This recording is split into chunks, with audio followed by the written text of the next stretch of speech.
The explosion came without warning. One moment, Staff Sergeant Marcus Rodriguez was checking his medical supplies in the back of the armored vehicle, and the next, the world turned upside down in a cloud of smoke and twisted metal. The IED had been perfectly placed along the convoy route outside Kandahar, catching their vehicle in the kill zone. Marcus felt the familiar rush of adrenaline as his training kicked in. Despite the ringing in his ears and the taste of blood in his mouth, he immediately began assessing himself for injuries. A quick mental check revealed a deep gash on his left leg, and what felt like shrapnel embedded in his shoulder, but nothing that would prevent him from doing his job. Around him, his teammates were calling out their status, and he could hear the urgent cries for a medic.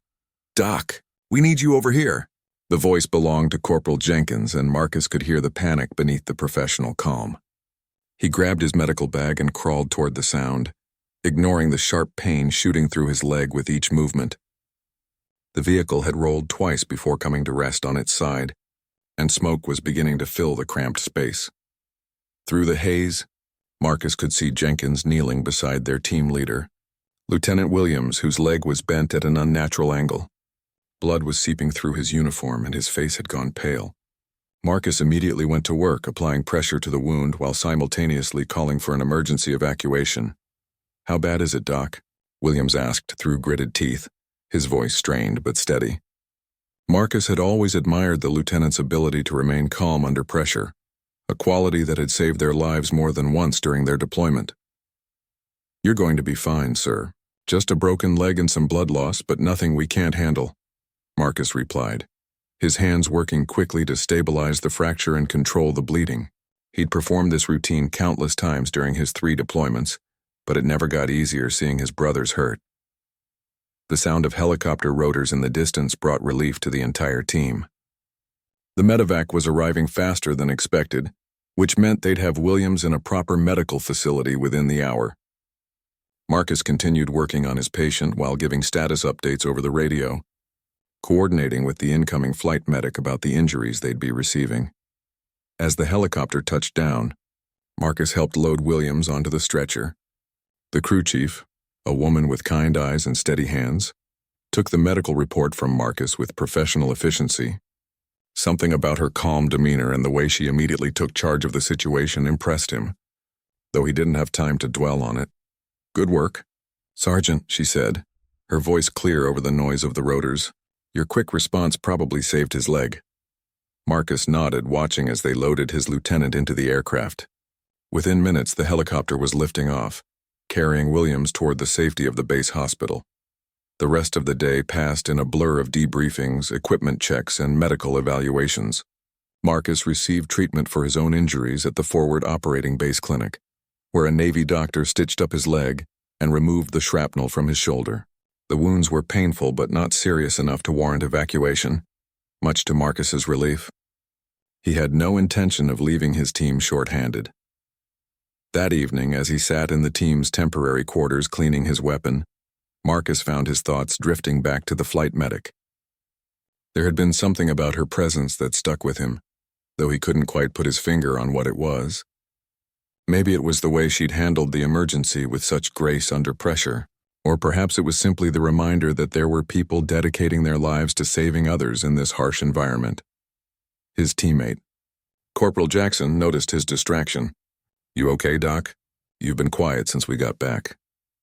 Jackson was the team's communications specialist and had a talent for reading people's moods, a skill that made him invaluable in their line of work. "Just thinking about Williams," Marcus replied, which was partially true. He was concerned about his lieutenant's recovery, but that wasn't the only thing occupying his mind. "Wonder how he's doing at the hospital." "He's tough. He'll be back before you know it," Jackson said with confidence. That flight medic seemed to know her stuff too. Professional as they come. Marcus nodded in agreement, remembering how she'd taken control of the situation without hesitation. Later that night, unable to sleep despite his exhaustion, Marcus walked to the edge of their compound and looked up at the stars. The desert sky was clearer than anything he'd ever seen back home in Texas, and the vastness of it always helped put things in perspective. Tomorrow would bring another patrol, another chance to help his teammates and serve his country. He thought about his decision to become a medic, a choice that had puzzled many of his fellow SEALs who wondered why someone would voluntarily take on the responsibility of keeping everyone else alive. But for Marcus, there had never been any question. Growing up with a father who was a paramedic and a mother who worked as a nurse, he'd learned early that the greatest honor was in serving others. The sound of footsteps approached, and Marcus turned to see Captain Morrison, their commanding officer, walking toward him. The captain was a seasoned veteran with over 15 years of service, and Marcus had enormous respect for his leadership and tactical knowledge. "Heard you did good work today." "Rodriguez," the captain said, standing beside him and looking out at the horizon. "Williams is stable and in good spirits. The doctors say he'll make a full recovery thanks in large part to your quick response." Marcus felt a wave of relief wash over him. Losing a teammate was every medic's worst nightmare, and knowing that Williams would be okay made the pain in his own injuries seem insignificant. "Just doing my job, sir." "It's more than that, and you know it," Captain Morrison replied. "Your skills and dedication make a difference every single day. I hope you know how much the team relies on you." Marcus appreciated the recognition, though he'd never been one to seek praise for doing what he felt was his duty. As the captain walked away, Marcus remained at his post, watching the stars and thinking about the unpredictable nature of their mission. Every day brought new challenges and new opportunities to make a difference in the lives of his teammates and the people they were trying to protect. 3 weeks later, Marcus found himself back at the base hospital for a routine follow-up on his injuries. The shrapnel wound in his shoulder had healed well, but the gash on his leg was taking longer than expected to fully close. The doctor, a friendly colonel with graying hair, examined the wound carefully and pronounced himself satisfied with the healing progress. "You should be good as new in another week or two," the doctor said, making notes in Marcus's chart. "Just keep it clean and try not to do anything too strenuous for a few more days." Marcus nodded, though they both knew that avoiding strenuous activity wasn't really an option in his line of work. As he was leaving the examination room, Marcus heard a familiar voice coming from the adjoining room. It was the flight medic from the helicopter, and she was talking to what sounded like another patient. Curious, he slowed his pace, trying to catch a glimpse of her, without appearing obvious. "The physical therapy will help strengthen those muscles," she was saying to an elderly Afghan man who was sitting on the examination table with his young daughter beside him. "I know it's painful now, but it will get better with time." Her voice was patient and kind, and Marcus could see her demonstrating some simple exercises for the man to practice. What struck Marcus most was how she took the time to explain everything to both the patient and his daughter, using simple gestures when the language barrier made words insufficient. The little girl, who couldn't have been more than 8 years old, watched with wide eyes as the medic showed her how to help her father with his exercises. After the family left, Marcus found an excuse to linger near the medical station, organizing some supplies that didn't really need organizing. The flight medic emerged from the room, carrying a stack of medical charts, and nearly bumped into him in the narrow hallway. "Oh, excuse me," she said, steadying the charts in her arms. Up close, Marcus could see that she had intelligent brown eyes and a warm smile that seemed genuine, despite the long hours she'd obviously been working. "You're the SEAL medic from the convoy attack, aren't you?" "That's right. Staff Sergeant Marcus Rodriguez," he said, extending his hand. "I never got a chance to properly thank you for taking such good care of my lieutenant that day." "Captain Sarah Chen," she replied, shaking his hand with a firm grip. "And you don't need to thank me. From what I heard, your quick thinking in the field is what really saved him. How's he doing, by the way?" Marcus was impressed that she remembered the case well enough to ask about Williams's progress. "He's doing great. Back home in San Diego, probably driving his wife crazy by now." They both laughed at that, and Marcus felt an unexpected ease in their conversation.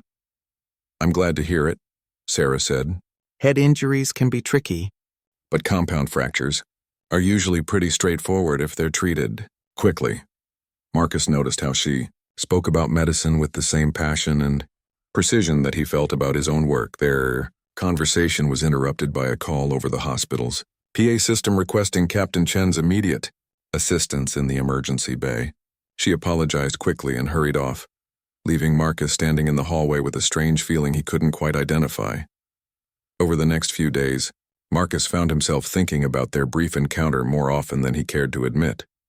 There had been something about Sarah Chen that intrigued him beyond her obvious medical competence. Maybe it was the way she'd treated the Afghan patient and his daughter with such respect and compassion, or perhaps it was simply the fact that she seemed as dedicated to saving lives as he was.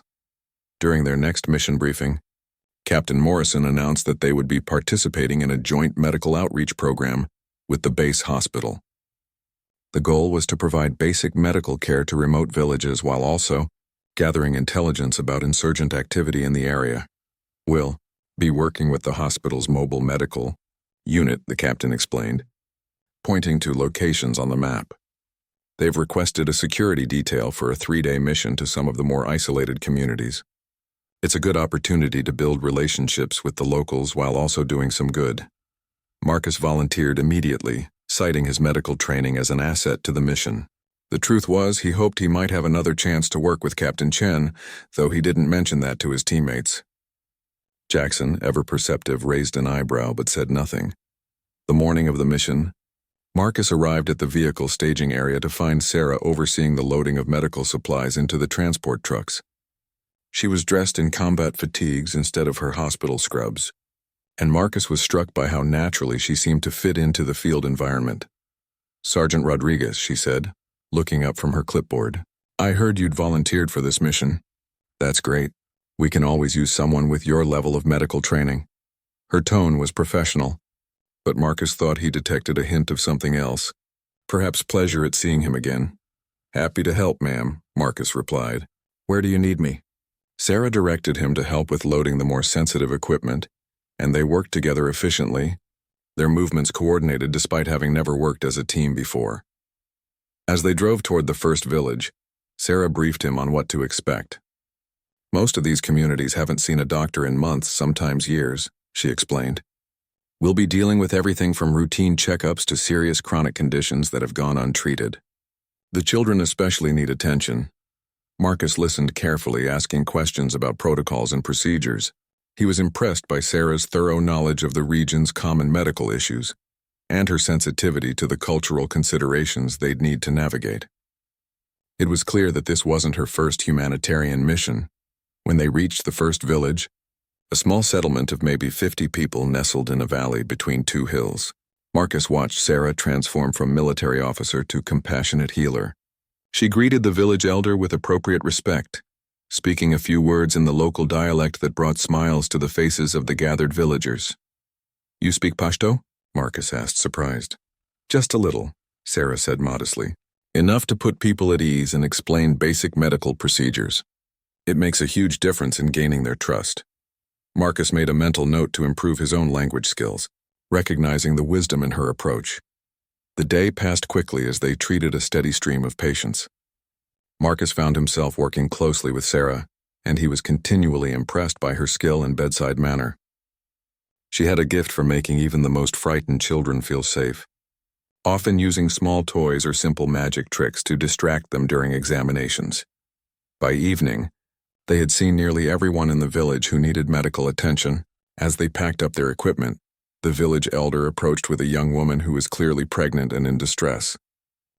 The pregnant woman was in obvious distress, clutching her swollen belly and breathing in short, rapid gasps. Sarah immediately went into emergency mode, gently guiding the woman to a clean area they had set up for examinations. Marcus quickly gathered the necessary supplies while Sarah spoke softly to the woman in Pashto, trying to calm her fears. "Her name is Amina," Sarah explained to Marcus as she began her examination. "This is her first baby and she's been in labor for over 18 hours. The baby appears to be in a breech position."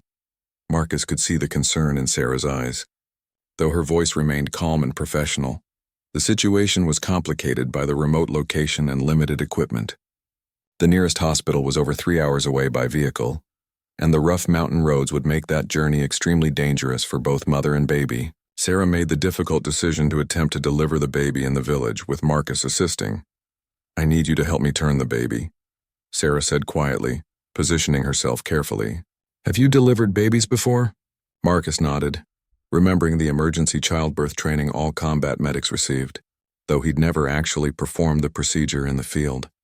Working together, they managed to successfully reposition the baby, and after another hour of careful monitoring and encouragement, Amina delivered a healthy baby girl.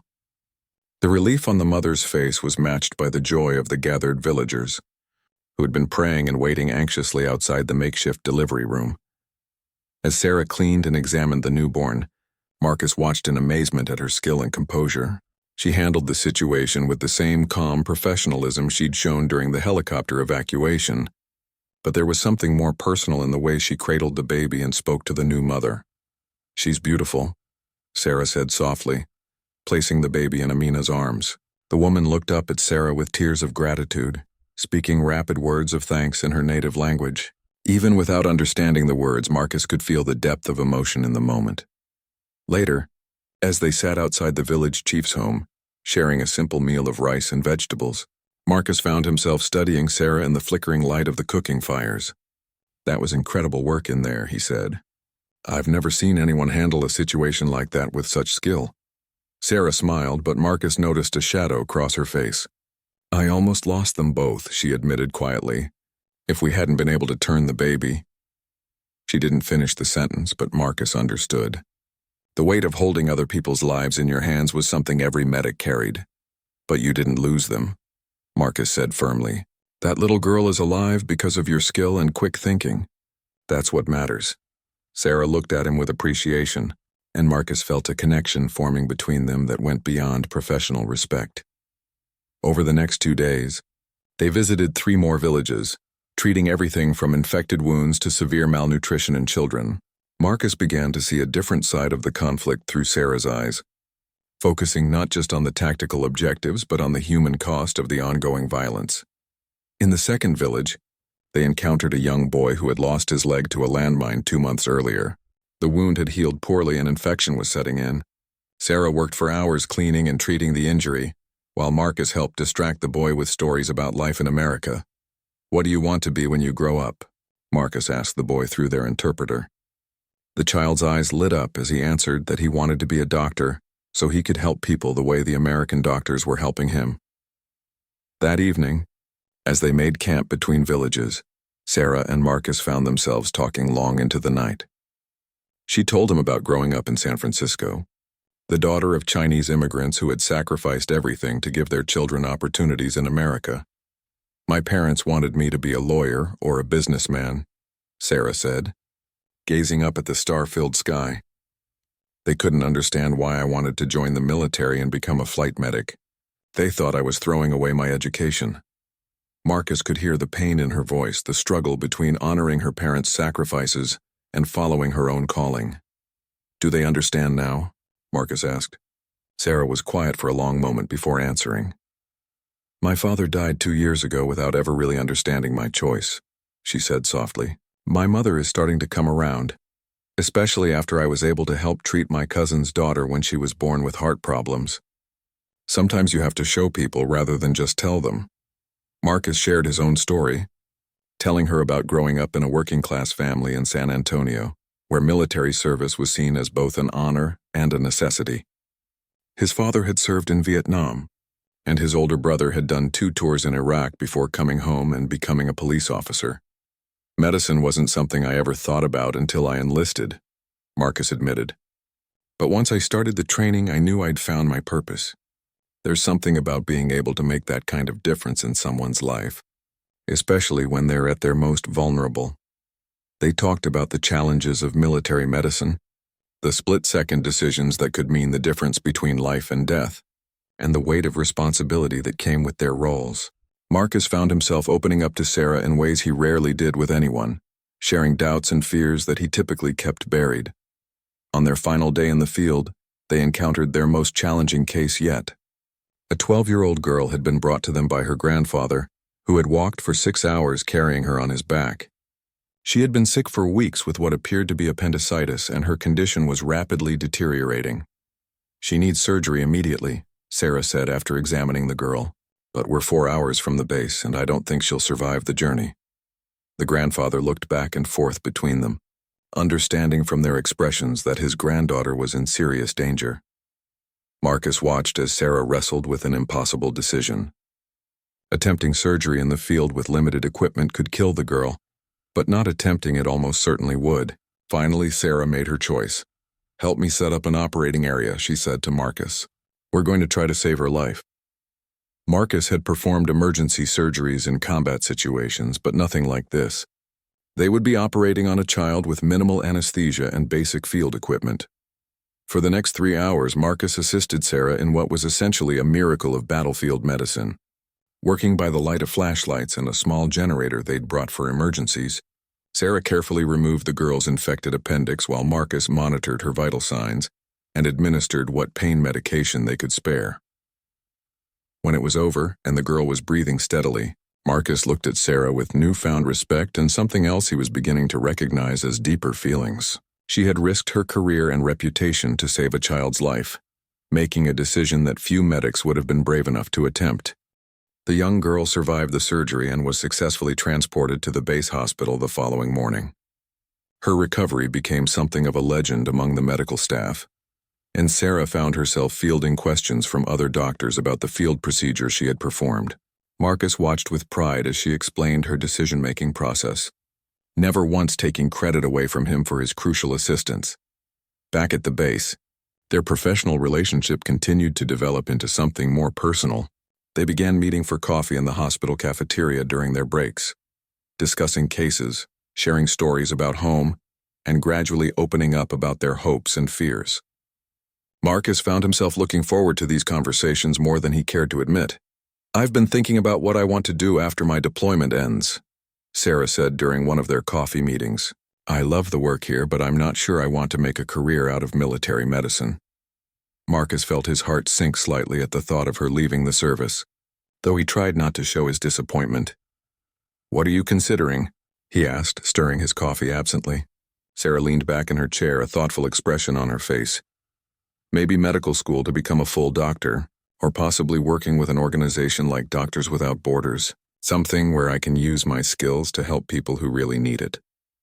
Marcus nodded, understanding her desire to make a broader impact, but feeling selfish for wanting her to stay.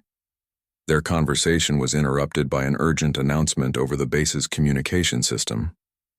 A coalition patrol had hit an IED about 20 miles from their location, with multiple casualties requiring immediate medical evacuation. Sarah jumped up immediately, her coffee forgotten as she headed for the helicopter pad. "Be careful out there," Marcus called after her, the words carrying more weight than a simple professional concern. Sarah turned and gave him a smile that made his chest tighten with emotions he was still trying to understand. An hour later, Marcus was in the middle of a weapons maintenance session when his own team was called to respond to a separate incident. Intelligence had located a high-value target in a compound, not far from where Sarah's helicopter had gone to pick up the wounded soldiers. The timing made Marcus uneasy, though he couldn't quite explain why. The mission briefing was routine enough. Their target was a bomb maker who had been responsible for several recent attacks on coalition forces. The compound was isolated, and intelligence suggested minimal resistance. Marcus checked his medical supplies twice, a habit that had saved lives on previous missions. As their vehicles approached the target area, Marcus could see the smoke from the earlier IED attack rising in the distance. Somewhere in that direction, Sarah was working to save the lives of wounded soldiers, while he was heading toward what might become another violent encounter. The contrast wasn't lost on him. The assault on the compound went according to plan initially. Marcus's team breached the outer walls and began clearing the building systematically. The first 2 structures were empty, containing only evidence of bomb-making activities and some communications equipment that the intelligence specialists would analyze later. It was in the 3rd building that everything went wrong. As Corporal Jackson pushed open a door, an explosion rocked the structure and Marcus felt the familiar sensation of debris and dust filling the air. When the smoke cleared, he could see Jackson lying motionless on the floor, blood pooling beneath his head. Marcus immediately rushed to his teammate's side, his medical training overriding any concern for his own safety. Jackson was unconscious with a severe head injury, and his breathing was shallow and irregular. Marcus began emergency treatment while calling for evacuation support over his radio. "This is Serpent 6 requesting immediate medevac at Grid 41S MD 112345 610 890, Marcus reported while applying pressure to Jackson's head wound. "We have one urgent surgical with severe head trauma and possible internal injuries. The response came back crackling with static and urgency. Serpent 6, be advised that Dustoff 27 is currently engaged with casualties from the convoy attack. Estimate 30 minutes before they can reach your location. 30 minutes was too long. Marcus could see that Jackson's condition was deteriorating rapidly, and without immediate surgical intervention, his teammate wouldn't survive the wait. As he worked to stabilize Jackson's vital signs, Marcus found himself thinking about Sarah and the decision she'd made to operate on the young girl in the field. Captain Morrison approached, his face grim with concern. "How bad is it, Doc?" he asked quietly, though Marcus could tell from his expression that the captain already knew the answer. "He needs surgery now, sir," Marcus replied. "I can try to relieve the pressure on his brain, but it's risky without proper equipment." It was the same impossible decision Sarah had faced, but this time it was Marcus who had to choose between certain death and a dangerous chance at survival. "Do what you have to do," Morrison said simply. "We'll cover you." Marcus nodded and began setting up for emergency brain surgery in a partially collapsed building in hostile territory, using equipment designed for battlefield first aid rather than neurosurgery. As he worked, Marcus thought about the techniques he'd observed Sarah using during their field missions. Her steady hands and calm decision-making under pressure. He found strength in those memories as he carefully opened Jackson's skull to relieve the pressure that was threatening to kill his teammate. The procedure took over an hour, with Marcus working by the light of tactical flashlights while his team maintained security around the building.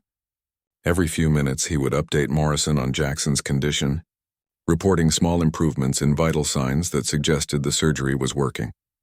When the medevac helicopter finally arrived, Marcus was exhausted but cautiously optimistic about Jackson's chances. As they loaded his teammate onto the stretcher, Marcus was surprised to see Sarah emerge from the aircraft, her flight suit stained with blood from the earlier casualties. "What happened here?" she asked, immediately going to work checking Jackson's condition and reviewing the emergency treatment Marcus had provided. Her professional assessment was quick but thorough, and Marcus could see approval in her eyes as she evaluated his field surgery.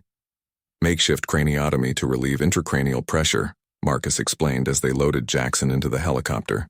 "He's been stable for the last 20 minutes, but he needs proper neurosurgery as soon as possible." Sarah nodded, already preparing for the flight back to the base hospital. "You did excellent work, Marcus," she said, using his first name for the first time in a professional setting. This gave him a real chance. As the helicopter lifted off, Marcus felt a mixture of exhaustion and relief, along with something else he was beginning to recognize as a deep respect and admiration for the woman who had become so important to him. The next day, Marcus visited Jackson in the intensive care unit, where his teammate was awake and complaining about the food, always a good sign for a recovering patient. The neurosurgeon, an experienced colonel, pulled Marcus aside to discuss the case. "That field surgery you performed saved his life," the doctor said bluntly. "Another 20 minutes and the brain damage would have been irreversible. Where did you learn to perform a craniotomy under those conditions?" Marcus explained his training and experience, but he found himself thinking about Sarah's influence on his confidence to attempt such a risky procedure. Watching her make difficult decisions had taught him that sometimes the greatest risk was in not taking action when lives were at stake. Jackson's recovery became a turning point for Marcus in more ways than one. As his teammate slowly regained his strength and cognitive function, Marcus found himself spending more time at the hospital, ostensibly to check on Jackson's progress, but increasingly to seek opportunities to talk with Sarah. Their conversations grew deeper and more personal with each encounter. During quiet moments between emergencies, they would find themselves discussing their childhoods, their families, and their dreams for the future. Marcus learned that Sarah had originally planned to become a pediatrician before joining the military, a choice that made perfect sense given her natural way with children. "I still think about it sometimes," Sarah admitted during one of their coffee meetings. "There's something special about working with kids. They have this resilience that adults lose somewhere along the way." Marcus watched her face as she spoke, noting the way her eyes lit up when she talked about medicine and helping people. "You'd be an amazing pediatrician," Marcus said, and he meant it. He had watched her work with children during their village visits, seen how she could calm a frightened child with just a smile and a gentle touch. "But I have to admit, I'd miss working with you here." The words came out before Marcus could stop them, revealing more of his feelings than he had intended. Sarah looked at him with surprise, then something that might have been understanding, or perhaps hope. "Marcus," she began, but their conversation was interrupted by an urgent call for all medical personnel to report to the emergency bay. A helicopter had crashed during a routine patrol, and they were expecting multiple casualties with severe burn injuries. The next few hours were a blur of medical activity, as Marcus and Sarah worked side by side treating the injured aircrew. The pilot had suffered severe burns over 60% of his body, while the co-pilot and crew chief had broken bones and smoke inhalation injuries. It was exactly the kind of mass casualty event that tested every aspect of their medical training. Marcus found himself working directly with Sarah to stabilize the pilot, whose condition was critical. Burns of that severity required immediate and ongoing intervention to prevent shock and infection. They worked with an efficiency that seemed almost telepathic, anticipating each other's needs and actions without the need for words. "He's not going to make it if we can't get him to Germany tonight," Sarah said quietly, as they finished their initial treatment. The pilot needed specialized burn treatment that wasn't available at their field hospital, but the weather had grounded all medical evacuation flights for the foreseeable future. Marcus looked at the young pilot, barely 22 years old according to his identification tags, and made a decision that surprised even himself. "What if we could get him to Bagram Air Base?" he asked. "They have a better burn unit there, and it's only a 2-hour flight once the weather clears." Sarah shook her head. "The weather report shows storms for at least 6 more hours. He won't survive that long without better life support than we have. Here." Marcus could see the frustration and sadness in her face as she contemplated losing a patient to circumstances beyond their control. "Then we'll have to improvise," Marcus said, an idea forming in his mind.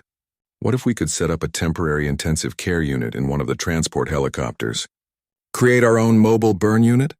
It was a risky proposition, but Marcus had seen enough improvisation during his deployment to know that sometimes unconventional solutions were the only options. Sarah's eyes widened as she considered the possibility. "It could work," she said slowly. "We'd need to requisition a lot of equipment, and we'd have to fly with him to provide continuous care during transport." The idea was growing on her, and Marcus could see her mind working through the logistics and challenges. They spent the next hour planning and preparing what amounted to a flying hospital room. Marcus coordinated with the aviation unit to secure a helicopter and crew willing to attempt the dangerous flight, while Sarah gathered the medical equipment they would need to keep the pilot alive during the journey. Captain Morrison initially resisted the plan, citing the risks to both patients and medical personnel. "You're talking about flying in severe weather conditions with a critically injured patient and minimal life support equipment," he pointed out. "If something goes wrong, we could lose 3 lives instead of 1. "With respect, sir," Marcus replied, "if we don't try this, we're definitely going to lose 1 life. At least this way he has a chance." Sarah nodded in agreement, adding her professional assessment that the pilot would not survive another 6 hours without advanced treatment. Finally, Morrison gave his reluctant approval, with the condition that both Marcus and Sarah would fly with the patient to provide medical support during the journey. As they prepared for takeoff, Marcus felt a mixture of nervous anticipation and professional determination. The flight to Bagram was one of the most challenging experiences of Marcus's military career. The weather was worse than predicted, with severe turbulence that made it difficult to maintain stable medical equipment. Sarah worked continuously to monitor the pilot's vital signs while Marcus managed his IV fluids and pain medication. "How's he doing?" the aircraft commander asked over the intercom during a particularly violent bout of turbulence. Marcus checked the monitors and felt a moment of panic as he saw the pilot's blood pressure dropping dangerously low. "We're losing him," Sarah said quietly, already reaching for the emergency medications. Marcus helped her administer epinephrine, while simultaneously adjusting the fluid resuscitation rate. For several terrifying minutes it seemed like their patient might not survive the journey that was supposed to save his life. But gradually, the pilot's vital signs stabilized, and Marcus felt the relief wash over him as they finally approached Bagram Air Base. The landing was rough due to the weather conditions, but they had managed to keep their patient alive long enough to reach proper medical facilities. As they transferred the pilot to the burn unit at Bagram, the receiving doctor congratulated them on their innovative approach to field medicine. "I've never seen anything quite like this," he said, reviewing their improvised mobile ICU setup. "You probably saved this young man's life with your quick thinking." During the return flight to their base, Marcus and Sarah sat in relative quiet, both exhausted from the intensity of the day's events. The storm had passed and the helicopter flew smoothly through clear skies dotted with stars. "That was incredible," Sarah said finally, breaking the silence. "I've never attempted anything that ambitious in the field. Thank you for pushing me to try something new." Marcus looked at her, noting the exhaustion in her face but also something else, a sense of accomplishment and shared purpose. "We make a good team," Marcus replied, the words carrying deeper meaning than their professional partnership. Sarah met his gaze and nodded, a small smile playing at the corners of her mouth despite her exhaustion. "Yes, we do," she agreed softly. The helicopter hummed through the night sky, carrying them back to base and toward a conversation that both of them knew was long overdue. Marcus found himself thinking about the pilot they had just saved, about the split-second decisions and trust that had made their success possible. He realized that somewhere along the way, his feelings for Sarah had evolved from professional respect to something much more personal and profound. As they approached their base, Marcus could see the lights of the runway growing larger in the distance. Soon they would be back to their regular duties, their separate quarters, and the professional boundaries that military life demanded. But something had changed during their flight through the storm, something that neither of them could ignore any longer. "Sarah," Marcus began, then hesitated, unsure how to put his feelings into words. She turned toward him, her expression open and expectant as if she had been waiting for this moment as much as he had. The helicopter began its descent toward the landing pad, bringing them back to reality but not diminishing the connection that had grown between them over the past few months. "I know," she said quietly, reaching out to touch his hand briefly. "I feel it too."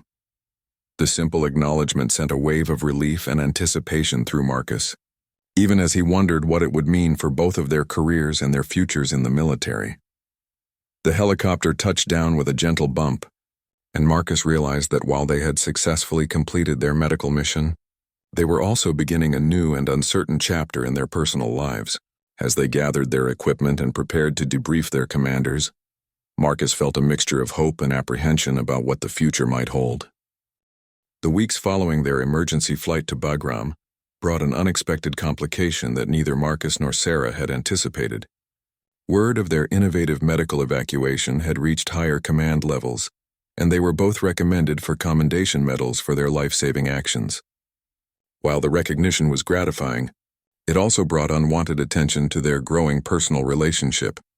Military regulations regarding fraternization between officers and enlisted personnel were clear and strictly enforced. Sarah, as a captain, and Marcus, as a staff sergeant, were walking a dangerous line that could result in serious consequences for both of their careers. They both knew the rules, but their feelings for each other had grown beyond what either of them could control. "We need to be more careful," Sarah said during one of their increasingly rare private conversations. They were sitting in a quiet corner of the base library, surrounded by medical journals and training manuals, trying to maintain the appearance of a professional discussion.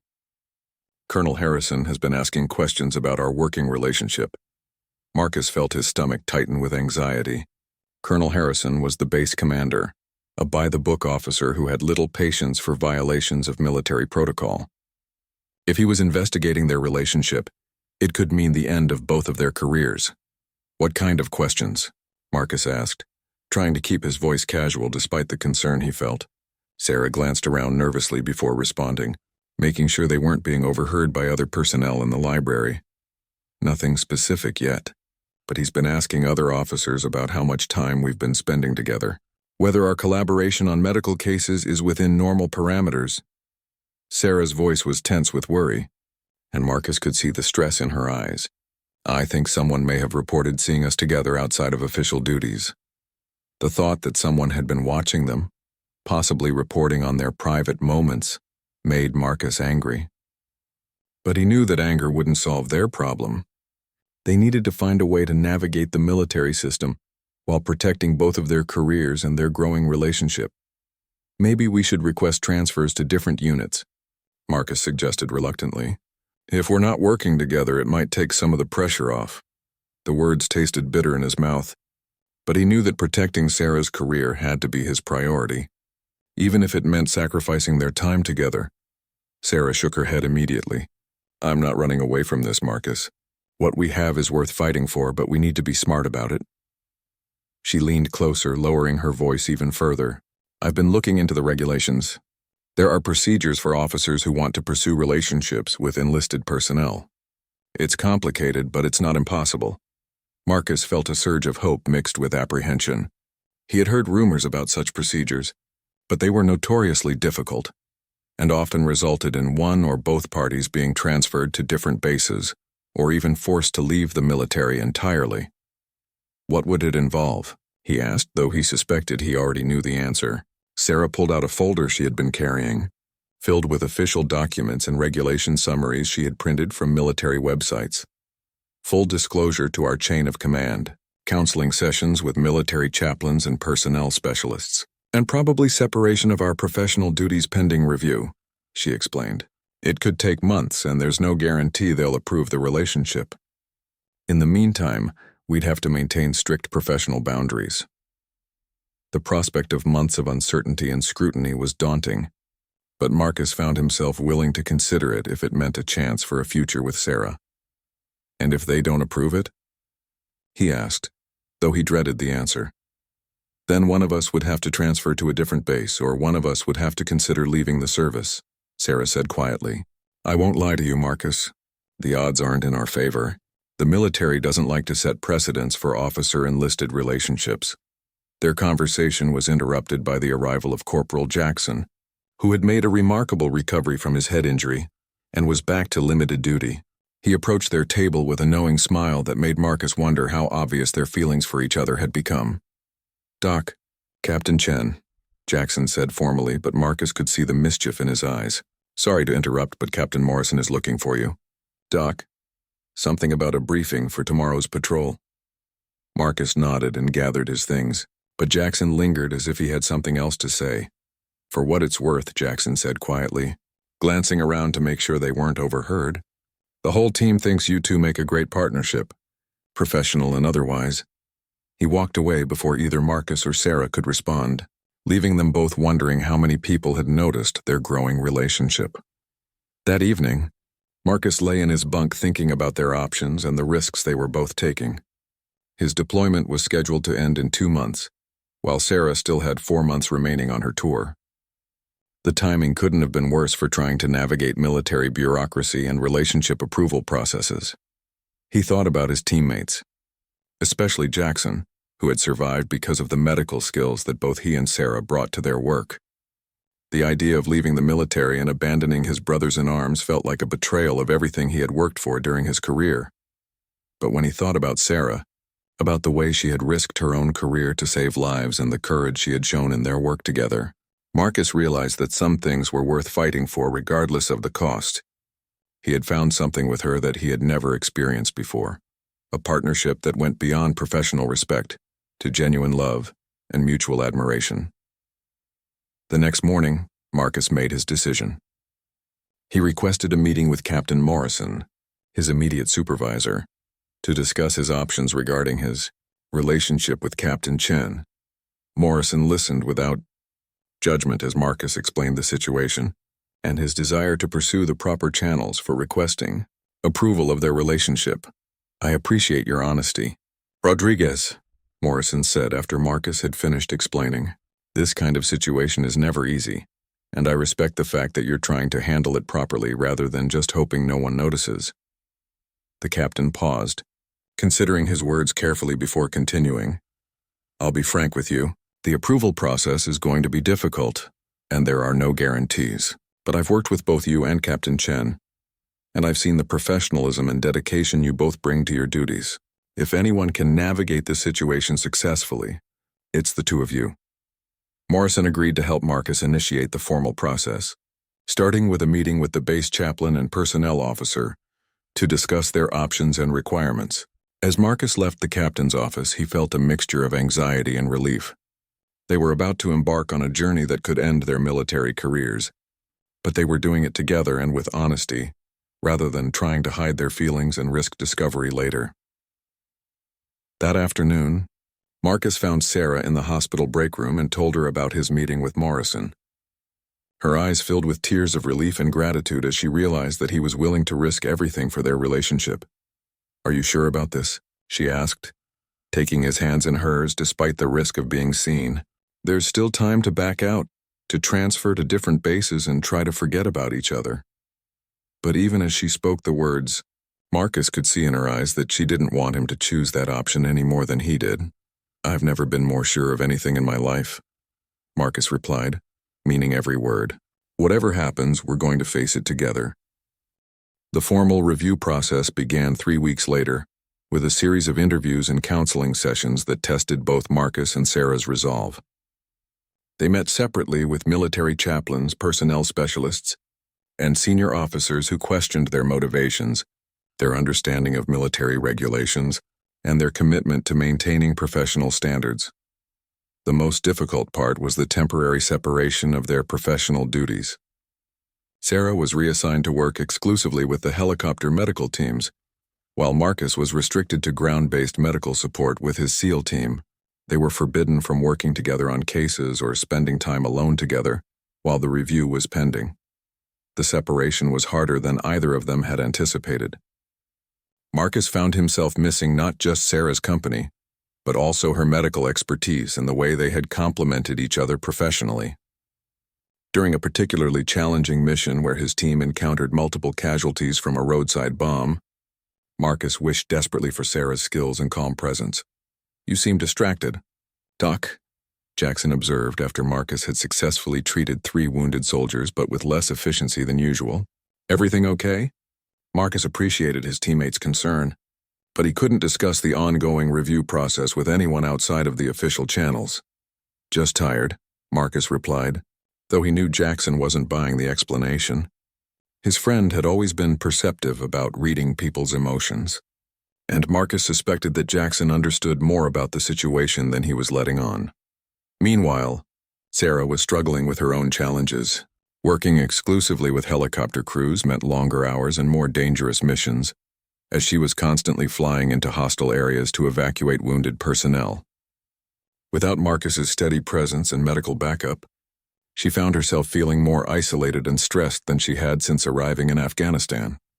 During one particularly difficult week, Sarah's helicopter was called to evacuate casualties from a firefight that had been going on for several hours. As they approached the landing zone, enemy fire damaged the aircraft's hydraulic system, forcing them to make an emergency landing several miles from the original evacuation site. Stranded with a critically wounded soldier and limited medical supplies, Sarah found herself thinking about Marcus and how he would have handled the situation. She managed to stabilize the patient using techniques they had developed together during their village missions, but the experience reinforced how much she had come to depend on their partnership. The helicopter was eventually rescued by a ground team, but the incident was reported to the base commander and became part of Sarah's official record. Some officers questioned whether her personal situation was affecting her professional judgment, adding another layer of complexity to their relationship review. "The board is concerned about the incident with the emergency landing," the personnel officer, Major Williams, told Sarah during one of their weekly counseling sessions. "There's a question about whether your focus on personal matters may be compromising your medical decision-making." Sarah felt a flash of anger at the suggestion that her personal feelings had anything to do with mechanical problems with the helicopter, but she forced herself to respond calmly and professionally. "With respect, sir, my medical decisions during that incident were based on established protocols and the patient's condition. The emergency landing was due to enemy fire, not any action on my part." The major nodded but made notes in her file that Sarah knew could be used against her if the review board decided to deny their relationship request. The constant scrutiny and questioning of her professional competence was wearing on her in ways she hadn't expected. As the review process entered its second month, both Marcus and Sarah began to wonder if they had made the right decision. The stress of the investigation was affecting not only their careers, but also their emotional well-being. They were allowed brief supervised meetings once a week to discuss the process, but these formal encounters felt nothing like the natural connection they had developed. I keep wondering if we should have just requested transfers and tried to maintain a long-distance relationship, Sarah said during one of their supervised meetings. The chaplain who was monitoring their conversation took notes while pretending not to listen to every word they spoke. Would that have been honest? Marcus asked. We both know that hiding our feelings and sneaking around would have been worse for our careers in the long run. At least this way, we're being truthful about who we are and what we want. Their conversation was interrupted by news that would change everything. Colonel Harrison, the base commander who had initiated the investigation into their relationship, was being transferred to a position at the Pentagon. His replacement, Colonel Patricia Reeves, had a reputation for being more progressive in her approach to military personnel issues. This could be exactly what we need, Major Williams told them during their next joint counseling session. Colonel Reeves has approved several similar relationship requests at her previous commands. She tends to focus more on professional performance than on strict interpretation of fraternization regulations. The change in leadership gave both Marcus and Sarah renewed hope, but they knew they couldn't take anything for granted. Colonel Reeves would want to review their entire case from the beginning, which meant more interviews and more uncertainty about their future. When they finally met with the new base commander, Marcus was struck by her direct but fair approach to their situation. Colonel Reeves had reviewed all of their service records, their medical performance evaluations, and the reports from their joint missions. I'm impressed by both of your service records, she said, looking at them across her desk. Your medical innovations during the village missions and the emergency evacuation to Bagram show exactly the kind of thinking and teamwork that the military needs to encourage. Not discourage, she paused, reviewing her notes before continuing. However, I also need to be sure that your personal relationship won't compromise the chain of command or create problems for other personnel. Military order depends on clear hierarchies and professional boundaries. Marcus and Sarah both nodded, understanding the colonel's concerns. They had discussed these issues extensively during their counseling sessions and had developed plans for maintaining professional standards regardless of their personal relationship. We understand the challenges, ma'am, Sarah said. We're committed to maintaining appropriate professional boundaries and ensuring that our relationship enhances rather than undermines our military effectiveness. Colonel Reeves studied them both carefully before making her decision. I'm going to approve your relationship on a probationary basis, she said finally. You'll both remain under observation for 6 months, during which time any problems with professional conduct or military effectiveness will result in immediate separation of your duties and possible disciplinary action. The relief that flooded through Marcus was almost overwhelming. They had won approval for their relationship, but he knew that the real work was just beginning. They would have to prove that love and military service could coexist without compromising either their personal happiness or their professional responsibilities. As they left the colonel's office, Sarah took Marcus's hand for the first time in 2 months. We did it, she said softly, tears of relief and joy in her eyes. We actually did it. Marcus squeezed her hand gently, thinking about the long journey that had brought them to this moment. From that first helicopter evacuation when he had noticed her competence and compassion, through their village missions and medical emergencies, to this moment when they were finally free to explore their relationship openly. Now the real work begins, he said, echoing his earlier thoughts. We have to prove that we can make this work without compromising everything we've worked for. Sarah nodded, understanding that their love story was just beginning, and that the challenges ahead would test not only their feelings for each other, but also their commitment to serving something larger than themselves. 6 months later, as Marcus's deployment came to an end, and Sarah prepared for her own return to the United States, they had successfully navigated the probationary period and received full approval for their relationship. They had also begun making plans for their future together, including Sarah's application to medical school and Marcus's decision to pursue a career in emergency medicine after leaving the military. Their story had become something of a legend on the base, proof that love and duty could coexist when approached with honesty, integrity, and mutual respect. As they prepared to begin their civilian lives together, Both Marcus and Sarah carried with them the lessons they had learned about courage, commitment, and the power of partnership in the face of seemingly impossible challenges.